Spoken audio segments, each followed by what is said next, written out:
Alors, aujourd'hui, dans quelques instants, ça va parler d'économie. Parce que des bonnes nouvelles. Les chiffres de Mercedes sont mauvais, les chiffres du groupe Volkswagen sont mauvais. Je rigole, mais les chiffres de Stellantis sont mauvais. On va essayer de comprendre pourquoi, quel impact ça a, d'où viennent ces mauvaises nouvelles. Et on va vous donner des chiffres pour que vous ayez des repères. On va également regarder les chiffres Tesla sans en faire des tonnes. On parlera du comportement d'Elon Musk aussi, sa communication. Ouais. Est-ce que ça a un impact ou non sur le bien de sa société? Le petit pouce bleu. Allez voter pour les automobiles de The World pour la voiture de l'année. Tout de suite. On s'abonne et bonne vidéo. À tout de suite.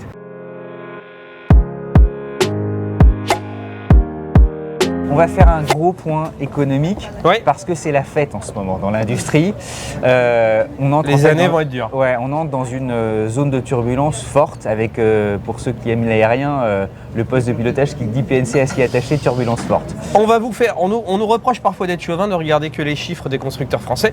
Quelque part on est français donc c'est vrai qu'on les regarde un peu plus. Là on va vous faire un point sur Mercedes, Volkswagen, Porsche, Tesla et Stellantis. Toute l'industrie est impactée, en tout cas l'industrie occidentale. Celle qui prend le plus cher, c'est pour le moment les constructeurs allemands, parce que c'était en fait nos champions européens, c'était ceux avec l'industrie la plus forte. Et ceux pour lesquels on avait le moins d'inquiétude. Exactement. Et en fait, les mots, tu vas voir qu'ils sont assez communs. En gros, tout le monde a parié sur une électrification forte du parc automobile. L'électrification en soi est forte, mais pas suffisamment forte versus les prévisions qui étaient sans doute un peu trop optimistes, parce que tu as une part de marché de 15-20% et à 2035, tu es censé être à 100%. Déjà, tout le monde dit, essaye de remettre en cause ça en disant on n'y arrivera pas. Donc la plupart des constructeurs ont beaucoup dépensé pour être capables de fournir des produits électriques de qualité et de dire aussi qu'ils comptaient sur un marché mondial et notamment le marché chinois. Exactement. Or, qu'est-ce qui se passe en Chine? En fait, c'est le deuxième mot, c'est qu'en fait tous les constructeurs, surtout les constructeurs allemands, sont très exposés au marché chinois, qui est un gros marché. Et en fait, le marché chinois a complètement changé. Eux, ils sont complètement passés à l'électrique, mais ils sont complètement passés à l'électrique sur des marques surtout locales. Et donc du coup, tous les constructeurs européens qui vendaient en Chine, et en plus nous, les barrières qu'on a mis en Europe contre les voitures chinoises ont eu des répercussions de notre côté, donc on va nous dire on n'aurait peut-être pas dû le faire. D'ailleurs, les Allemands étaient contre, très honnêtement, les Allemands étaient contre, ce que les États-Unis ont fait déjà il y a quelques années. Et là, en fait, du coup, quand la Chine, ton marché s'effondre et qui représente souvent jusqu'à 30% du chiffre d'affaires d'un constructeur allemand, l'activité de constructeur automobile, c'est des activités à petite marge. Donc en fait, c'est un gros volume, mais un petit chiffre. Et donc quand tu perds sur ton marché qui représente le tiers de ton chiffre d'affaires, 10, 15, 20, 25%, tu passes de vert très content à rouge où tu dis comment je vais faire. Et de dire pour ceux qui tout à coup nous écouteraient, les Chinois ont privilégié leurs produits, c'est moins par chauvinisme, c'est en comparant justement les produits disponibles. À mon sens, un peu des deux. En fait, nous on est surpris de voir la qualité des voitures chinoises.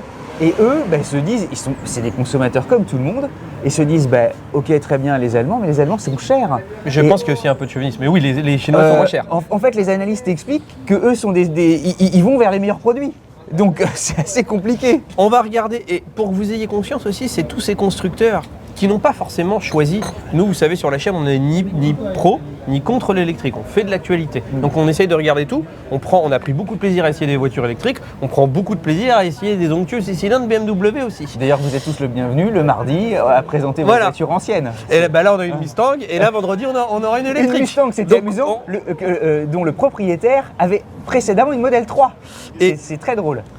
Et pour vous rendre compte, la réglementation, pour des raisons de base vertueuses, a demandé à passer électrique, les constructeurs, c'est des investissements immenses. Par exemple, rien que Volkswagen a investi plus que sa valeur d'entreprise en bourse. Donc si demain, tu dois racheter Volkswagen, ils ont investi plus d'argent dans l'électrification de leurs usines que ce que vaut l'entreprise. Donc ça, tous les mois, tu as des crédits qui partent, un peu comme nous en particulier. De milliards. C'est des sommes gigantesques. Centaines de milliards. On va vous regarder, pour entrer dans le vif du sujet, on va regarder les chiffres de Mercedes. Donc on va analyser chacune des chiffres du troisième trimestre. On va vulgariser sans trop en faire. Les chiffres du troisième trimestre de Mercedes. Mercedes est dans le dur. Le chiffre d'affaires a baissé de 6,7% à 35 milliards sur le trimestre. Le bénéfice net est en retrait à 1,72 milliard. C'est beaucoup de chiffres, on s'en fout, mais il a perdu moins 50%. Donc d'un trimestre à l'autre, le bénéfice est en baisse de moins 50%. Et ce qui est inquiétant, c'est là où Volkswagen était très bon, c'était dans les modèles très chers, très luxueux, qui étaient très rentables. Volkswagen ou Mercedes Pardon, Mercedes, excuse-moi.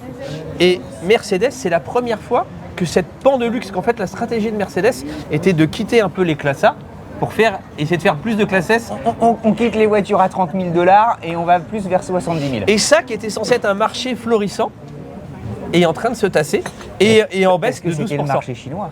Exactement. Les ventes de VE aussi ne fonctionnent assez mal. Donc Mercedes qui a une stratégie d'avoir, un peu comme Volkswagen, ils avaient une gamme thermique, une gamme électrique. Là où BMW a une gamme qui mettent multiplateforme pour schématiser. Les ventes de VE sont en baisse de 31%. La rentabilité est passée à ce trimestre-ci versus le trimestre il y a un an. Donc le troisième trimestre 2024 versus le troisième trimestre 2023, il est passé de 12,4% de rentabilité à 4,7%. 4,7%, c'est mauvais. Même Renault.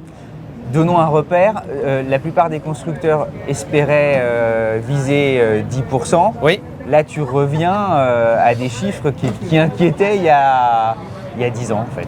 Si tu prends, donc Mercedes a du mal en Chine, Mercedes a du mal sur les voitures électriques. Les ventes électriques, si on prend les 9 premiers mois de l'année versus les 9 premiers mois de l'année 2023, ils sont en recul de 22%. Ils ont vendu 136 000 voitures électriques contre 174 000 à la même année. Là où BMW, par exemple, tire un peu plus son épingle du jeu. Sur la même période, BMW en a vendu quasiment 300 000. Et eux, là où ils sont en baisse de 22% Mercedes, BMW est en hausse de quasiment 20%. Les hybrides aussi ont chuté chez Mercedes, 15%. Mais globalement, c'est une foultitude de bonnes nouvelles. Ah, il y a que des. Honnêtement, il y a que. Mais on n'a pas fini. Hein. On fait pas un focus sur chacune des marques. Non, on non, vous donne à titre les d'exemple. chiffres, ouais. On regarde les plus gros. Globalement, Mercedes, Volkswagen, BMW, on fait des profit warnings. Alors pour ceux qui nous écoutent, un profit warning, c'est tout à coup tu alertes les marchés en disant attention, on ne va pas faire les profits qu'on escomptait. Oui. Donc ta valeur de bourse, elle peut être évidemment chahutée, et c'est le cas de la plupart des constructeurs automobiles, c'est aussi le cas de la plupart des équipementiers cotés en bourse, puisque effectivement la production des constructeurs chute, les constructeurs vont faire moins appel aux fournisseurs, et tu as des grands groupes qui commencent aussi à être un petit peu inquiets. De dire aussi que les financiers, qui évidemment regardent comment ça se passe, eux aussi, pour la première fois, sont inquiets et commencent à se dire comment va l'industrie automobile. Est-ce que ça va être quelque chose, un épiphénomène de fin d'année, ou au contraire, on rentre dans le dur pour plusieurs mois, voire peut-être plusieurs années. A priori, plusieurs années. Et tu as la perversité, j'allais dire, de certains marchés financiers qui te disent on commence à shorter les actions. Shorter, ça veut dire alors vous là, ça fait pas une peur. action, vous la vendez à découvert. C'est-à-dire qu'en fait, votre tu pari paries sur la chute. Sur la chute, donc vous la vendez, vous la rachèterez dans X mois, et votre pari c'est qu'elle sera plus basse, donc quand vous la rachèterez, vous la rachetez moins cher que ce que vous l'avez vendu. En fait, il y a le phénomène de boule de neige inversé. Donc c'est assez. En fait, le problème c'est que c'est souvent des cercles vertueux ou des cercles vicieux. Donc une mauvaise nouvelle entraîne une mauvaise nouvelle, entraîne une mauvaise nouvelle, parce que nous on parle de mauvaise nouvelle, donc du coup ça donne pas non plus. On devrait arrêter d'en parler. Voilà. Et on va faire un autre focus sur Volkswagen. Ceux qui ont suivi l'actualité, vous n'avez pas pu passer à côté. Attention, Volkswagen, c'est notre champion européen. Et en plus, Volkswagen, je crois que ça fait 90 ans que ça existe. Mais c'est quasiment. Quand tu rentrais chez Volkswagen, c'était un emploi quasiment à vie. Et là, la culture de l'emploi à vie. Exact. Mais vous, ça vous paraît lunaire. Mais en vrai, là-bas, c'était vraiment instauré. Et en fait, ils vont probablement, là c'est les syndicats qui remontent, donc rien n'est acté, donc les syndicats Gay Metal. Et en fait, ils parlent de 3 fermetures d'usines en Allemagne. C'est la première fois dans l'histoire de Volkswagen qu'une usine fermerait sans être relocalisée autre part. Depuis les années 30. Exactement. Non, mais je ne sais pas si on se rend compte du choc que ça génère. Volkswagen en Allemagne, c'est 120 000 emplois, je crois que c'est 300 000 dans le monde. Sur l'ensemble du groupe. Et on parlerait d'une suppression, rien n'est acté, de 20 000 emplois. Gel des primes, gel des embauches en 2025, gel des embauches et des salaires, pardon. C'est plutôt gel des salaires en 2026. Désolé, il y a beaucoup de bruit qui nous attire. Donc, et là, en fait, les marques qui dévissent le plus, c'est Volkswagen, la marque, et Audi.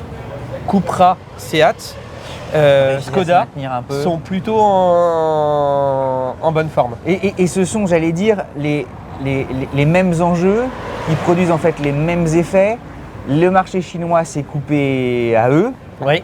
Ils ont des électriques à vendre, mais en Europe et aux États-Unis. Aux États-Unis, c'est une foire d'empoigne parce que les Américains veulent évidemment aussi, ils sont sur leur marché, donc ils disent aux Européens, vous êtes gentils. Puis quand on écoute les discours de Trump, Trump dit oui, pourquoi les Européens viennent vendre leur voiture chez nous alors que nous on n'a pas de Chevrolet, on n'a pas de Cadillac chez eux. Et là, c'est à peu près juste. Et donc il y a une bataille sévère. Et la gamme ID, chez Volkswagen a un peu de mal. D'ailleurs, gamme ID, je vais pas vous dire pourquoi, mais regardez la vidéo de vendredi. Ouais. C'est ce que du coup, ça t'amène à des choses qui sont étonnantes. Nous, ça nous a amené à réviser des petits trucs. Ouais. Voilà, comme Porsche. Est-ce qu'on en parle aussi? Vas-y. Alors Porsche, là aussi, est pris dans une petite tempête et a annoncé, coup de tonnerre, que toute la stratégie électrique qui était la sienne va connaître quelques ajustements et notamment vont prolonger encore quelques motorisations thermiques ou hybrides pour faire face au manque de demande des moteurs électriques. C'est pas aussi haut qu'escompté et eux aussi en Chine souffrent beaucoup. Ils prévoyaient, je crois, 80% de la gamme en électrique d'ici 2030. En gros, tout sauf par la Chine notamment. Tout sauf les 911. Et là, ils viennent dire non, on n'y arrivera pas. La Chine, en fait, a des concurrentes au Taycan. Fameux Taycan dont on a un peu parlé, notamment chez Vodif. On salue Eric et évidemment Olivier. Oui. Où les prix du Taycan, et c'est un secret de Polichinelle, en occasion. Ah oui. Il y en a partout, personne n'en veut. Bah, personne n'en veut, c'est exagéré, mais ça se vend difficilement. En tout cas, si vous en voulez, je pense que vous les négociez facilement. Voilà. La bonne nouvelle. Résultat, Porsche aussi, c'est un signe. Moi, je suis l'optimiste de la bande, mais c'est pas un bon signe. Parce que Porsche avait toujours des résultats nets qui étaient magistraux, avec des résultats en plus après C'était impôt. le bon élève, c'était C'était l'exemple à suivre. Tout le monde se disait c'est génial, voilà. Quand tu étais directeur financier, tu disais il faut les mêmes résultats que Porsche. Même eux commencent hélas à souffrir. D'ailleurs, ils ont même demandé à repousser. Il y a de plus en plus de voix qui s'élèvent pour repousser la fin du thermique à 2035. Beaucoup disent c'est intenable, les gens sont pas prêts, les gens ne veulent pas, les gens ci, les gens ça. D'ajouter aussi sur le marché qu'il y a les fameuses, compensations. Aides. Qui se réduisent. Qui se réduisent. Et tu as aussi l'Europe qui, en janvier 2025, a exigé des constructeurs qu'ils vendent surtout de l'électrique plus que de thermique. Et si ça n'était pas le cas, amende. Et je crois qu'il y a Tesla qui fait 1 ou 2 milliards de bénéfices en vendant ses quotas comme ça à d'autres constructeurs. Et les amendes, c'est très très lourd. Oui. Donc tu en fait à une chute naturelle du marché mondial, enfin en tout cas la Chine se ferme à toi, donc tu perds des clients, s'ajoute en plus des amendes de ton propre camp. Donc c'est très pénible. Là où on peut enchaîner si tu veux bien, il y a eu les chiffres, j'ai pas préparé Renault mais je vais vous en dire quelques mots parce que j'ai quand même vu passer, donc attention si j'ai des approximations. Par contre tu as les chiffres Stellantis. Les chiffres Stellantis, c'est une étude de Jato qui a regardé comment se comporte Stellantis en Europe. A priori Stellantis serait selon eux à moins 25% en Europe, ce qui est énorme. La baisse, elle est globalement Stellantis a vu ses marchés, enfin notamment de ses marques qui étaient présentes en Chine, la même chose. Alors les constructeurs français sont moins exposés à la Chine que les constructeurs allemands. DS est parti et tout ça, mais c'est chaud quand même, ils sont plus là-bas. Donc là, a priori, après avoir dégringolé un peu en Amérique du Nord, qui était un gros marché pour Stellantis, l'Europe, ça se durcit aussi. Donc on parle de moins 25%. Quelles sont les marques qui emmènent un peu vers le bas Stellantis? C'est Fiat avec moins 43%, Citroën avec moins 41% et Opel avec moins 24%. Le marché globalement en Europe est en baisse de 3,4%. Moins 41, tu perds énorme. Un produit sur deux. Ah ouais. Je suis désolé de tout à coup Alors c'est sur un mois. D'où les financiers de dire attention, est-ce que cette pente qui s'accélère, ce décrochage, est-ce que c'est exceptionnel ou est-ce que ça va se redresser? Est-ce que l'avion est capable de repartir? Pour que les gens aient un repère, le marché était en baisse globalement de moins 3,4% sur cette période. Et Peugeot, qui est le principal volume maker, faiseur de volume, je ne sais pas pourquoi je parle comme Jean-Claude Van Damme. Qu'on embrasse d'ailleurs au passage. En Europe, Jean-Claude, si tu ne regardes pas... S'il veut venir dans une saison 2 de 100 bornes avec, pourquoi pas. Peugeot est à moins 4% sur un marché à moins 3,5%. Donc c'est pas non plus la Bérésina totale. La Bérésina. Mais par contre, tu vois certains acteurs, comme Toyota, qui lui est en hausse de 3%. Tu vois par exemple Volkswagen en Europe, tu vois Volkswagen décroche. Mais Volkswagen ne décroche pas à cause de l'Europe. Volkswagen est en Europe en hausse de 2%. Les motorisations hybrides se portent convenablement en J'ai France. pas la... C'est les infos Oui. qu'on a. J'ai pas fait l'analyse. Parmi tous ces constructeurs, évidemment, qui ont émis des profit warnings, il y a Renault quand même qui se comporte plutôt pas mal, qui tient un peu la barre. Oui, Renault, c'est un des rares. Alors eux, ils ont un truc de change où ils font beaucoup d'Argentine et de Turquie, machin, etc. Donc ils ont Non mais toujours... tu vois, j'essaie d'aller chercher Oui. quelqu'un qui va plutôt pas si mal dans cette tempête. J'ai pas préparé, mais j'avais lu les chiffres. Désolé, parce qu'en fait, de regarder tous ces chiffres, on fait beaucoup d'émissions et donc c'est aussi pas mal de boulot. Renault de mémoire à taux de change constant est à plus 5%. Donc Renault, en vrai, ça va plutôt bien. Après, ils ont quand même sorti un nombre de nouveautés qui sont censées te porter. Donc c'est censé être logique. Ben, c'est les fruits d'une stratégie Oui. de la Renaulution. Donc tu vois, tu te dis quand même, quand tu débrouilles, t'as ça Exactement. pour t'appuyer. Un autre qui va bien, c'est Tesla. Je vous en parlerai un peu parce que c'est le baromètre de la voiture électrique. Ouais, vas-y, parle sur Tesla, puis on racontera la stratégie aussi des Chinois en Europe. Ok. Donc Tesla, il y a aussi les chiffres du troisième trimestre 2024. Tesla qui était dans le dur. Les hausses des livraisons, c'est plus 3% versus le troisième trimestre 2023. Donc ça veut dire 463 000 voitures. Si tu prends le début de l'année, donc sur les 9 premiers mois, du 1er janvier au 31 septembre, ils sont toujours en retrait de 2,3%. Par contre, là où Tesla Et doué. non, inquiété, c'est qu'en fait la marge opérationnelle par véhicule s'était dégradée de folie. Là où d'habitude, c'était un très bon élève. Et donc du coup, l'action avait pas mal souffert de ça parce que ça commençait à inquiéter. Et ça par contre, pourquoi ils n'ont pas atteint les objectifs de volume, mais ils ont atteint les objectifs de marge, donc la bourse a forcément remonté. Parce qu'en fait, leur marge est repassée à des niveaux très corrects. Ils sont à 10,8% au troisième trimestre. Alors qu'au premier trimestre, ils étaient à 5,5%. Au deuxième trimestre, ils étaient à 6,3%. Il y a un truc incroyable aussi, c'est que Elon Musk fait sa propre promotion et de manière assez magistrale. Dans mon entourage, alors faut jamais. Il commence, il y a des gens qui n'achètent pas de Tesla à cause de Eh bien lui. justement, moi beaucoup me disaient, vu les prises de position trumpistes qui effectivement sont inquiétantes, est-ce que certains disaient, bah, moi c'est fini, j'achèterai plus jamais de Tesla.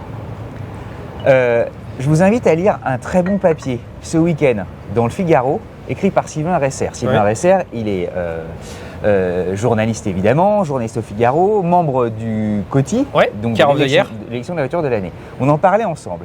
Et on se disait, c'est quand même très drôle. Elon Musk, normalement, c'est un Californien, un père de la voiture électrique. Donc normalement, ça vote démocrate à 100%. Le voilà trumpiste. Est-ce que ces ventes, justement, vont chuter On ne parle pas de politique, juste d'analyse économique. Une analyse économique. Ouais. Est-ce que ces ventes, justement, parce qu'autour de nous, tu as des gens qui disent « Oh, attends, les positions d'Elon Musk, moi, je ne veux plus acheter de Tesla, c'est pas possible. » Mais est-ce que, justement, on va avoir un paradoxe où ce mec-là, qui normalement est censé être dans le camp républicain, qui adore les V8, qui pollue, bah, tout à coup, va faire basculer des républicains à l'électrique. Enfin, on s'amusait à tout. Il réfléchissait à tout ça. Donc, son papier, ce sera ce week-end. Et il y a là un paradoxe assez étonnant. Et de voir, et tu le disais toi-même, bah, de toute façon, les chiffres sont là. Le cours de bourse, il se maintient encore. Et ces prises de position assez incroyables politiques ne semblent pas influer sur son truc. Je me trompe peut-être, mais je pense que sa communication va un moment lui desservir. Faisant beaucoup de volume, ayant une gamme modérée, parce que la Model S se vend quasiment pas, les gens vont à un moment donné, quand ils ont une Model Y, une Model 3, ils vont en avoir marre. Donc ils vont passer à probablement autre chose parce qu'il y a une gamme réduite versus les autres constructeurs. Mais sa gamme tient depuis 10 ans, Vincent. Mais par contre, le Cybertruck et puis il va y avoir surtout le robotaxi qui est qu'on aime ou pas Elon Musk, son robotaxi, c'est une merveille de technologie. Moi, je maîtrise mal le sujet, donc je ne vais pas me mouiller sur le sujet. La seule chose que je vous partage, c'est les chiffres. Le bénéfice est en hausse de 17% à 2,2 milliards pour 20 milliards d'euros de CA. Là où surtout, pourquoi il a redressé ? Il est en train de redresser sa société qui commençait à inquiéter, c'est qu'en fait la maîtrise de ses coûts, aujourd'hui il sait sortir une Tesla Model Y et une Tesla Model 3 à un prix de $35 000, 35 100 $ pour être précis.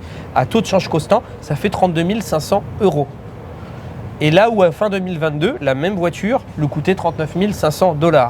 Donc il a réduit de 15% son prix de revient de la voiture Je te regarde parce qu'à chaque fois. en c'est- 6 ou 7 mois. C'est des prix de voitures européennes moins bien. Oui, alors c'est pas les prix de vente, c'est les prix de, c'est les prix Oui, de, oui, c'est ce les sont prix de prod. construction.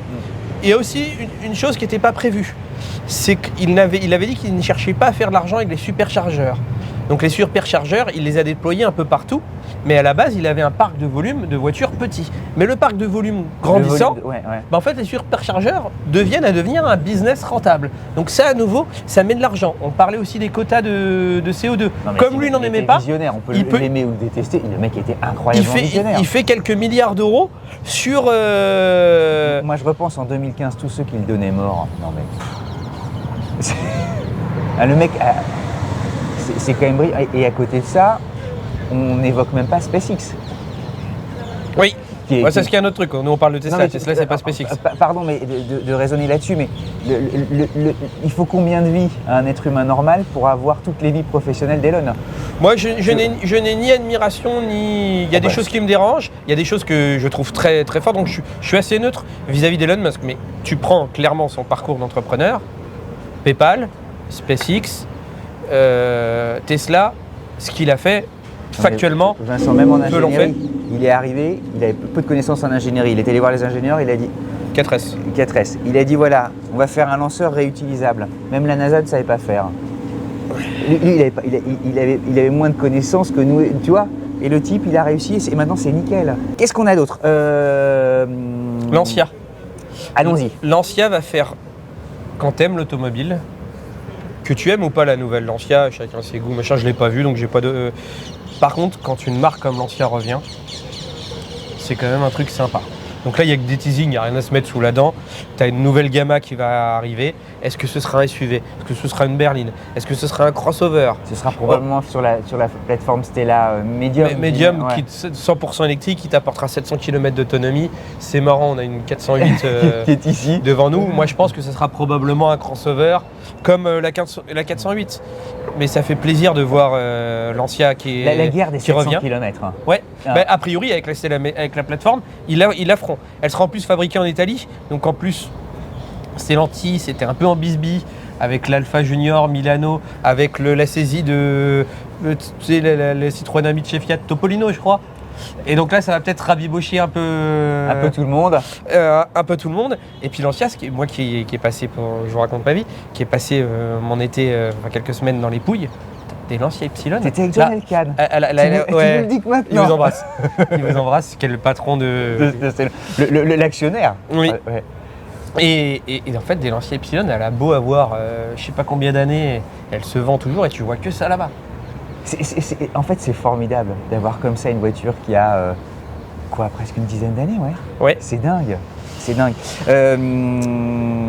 La semaine prochaine, est-ce que je peux parler, tu sais, de ce que sur mon Instagram, j'ai intitulé le Big Project. Ouais. Et ben le Big Project, trailer, la semaine prochaine. D'accord. On le diffusera ici si tu le veux bien. Ok. Et puis voilà. Et je n'en dis pas plus. Mais un travail formidable et on en parlera. On travaille à ici. toi, moi j'ai rien à voir là-dedans. Pour éviter l'autopromotion, on recevra justement les coproducteurs avec moi pour justement que tu puisses, comme tu connais des choses sans connaître, comme ça tu seras vierge. Plutôt qu'on se dise, ouais, regardez-nous, tu vois. Ok. Voilà. Mais ouais, j'ai hâte de vous en dire plus. La semaine prochaine, le trailer. Les Automobile Awards, vous savez, Sanborn est partenaire des Automobile Awards. Il vous reste 2 jours. Je crois que c'est jusqu'au 31 octobre. Donc allez voter sur le site des Automobile Awards pour la voiture de l'année. C'est sur le site. On vous mettra probablement le Moi, lien. je regarde dans le blanc des yeux. Allez-y. Le lien T'as voté pour qui? en description. Et je garde mon vote Un bulletin secret. un bulletin secret pour moi. Et vendredi, ne loupez pas l'essai. C'est justement une voiture de la gamme ID Volkswagen, mais il y a un angle qui nous a intéressés. Et je vous en dis pas plus. Et que on je est laisse content. le suspense. Ouais, on dit rien. On dit rien. On s'abonne, le petit commentaire, le pouce bleu et la bise à mamie. La bise à mamie. À très vite, les amis.